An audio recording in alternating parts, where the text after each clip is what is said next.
ఇట్లాంటి రేవంత్ రెడ్డి వచ్చి కానీ మాకు బత్తాలు కరాయి కేసీఆర్ ఉండగా చక్కగా బొచ్చ బత్తాలని బొచ్చి బత్త ఉరికేది వచ్చింది లంగా ప్రభుత్వం వచ్చింది మాకు లంగా వేసేది అనేది ఇప్పటికి వ్యవసాయం ఆనకాలం కానీ వస్తాను మేము.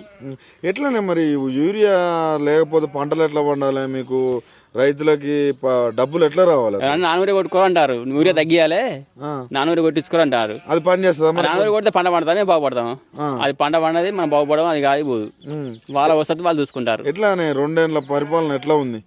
ఏ అంత ఘోరం అంటే ఘోరం ఘోరం అన్న. 15 ఉంటా ఎక్కడ పోయాలి? 3 నెలలు అయింది కదా, 2 సంవత్సరాలు దాటి 2.5 అయితే దగ్గర కథ మరోసారి కేసీఆర్కి ఎందుకు అట్లా అంత మనం ఏం బాగుపడని చెప్పు, ఏం బాగుపోయి అసలు ఏది ప్రతి ఒక్కటి అసలు అంటే 5 బంధు లేదు, ఊరి బత్తాలు కరువే, బోనస్ పడతాయి బోనస్ లేదు, ఏది లేదు. రైతు భరోసా 7,500 ఇస్తానంటాడు. 7 ఇచ్చిండు, వానాకాలం ఇచ్చిండు, వ్యవసాయం సున్నే.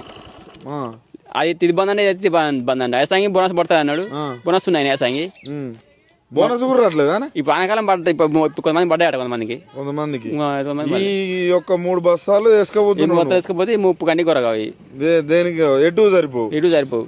రైతును రాదు చేస్తా అంటాడు. మొదటి 5 అవుతారు మన పనం పోతుంది, మనకు అదేసరికి మన పనం పోతుంది.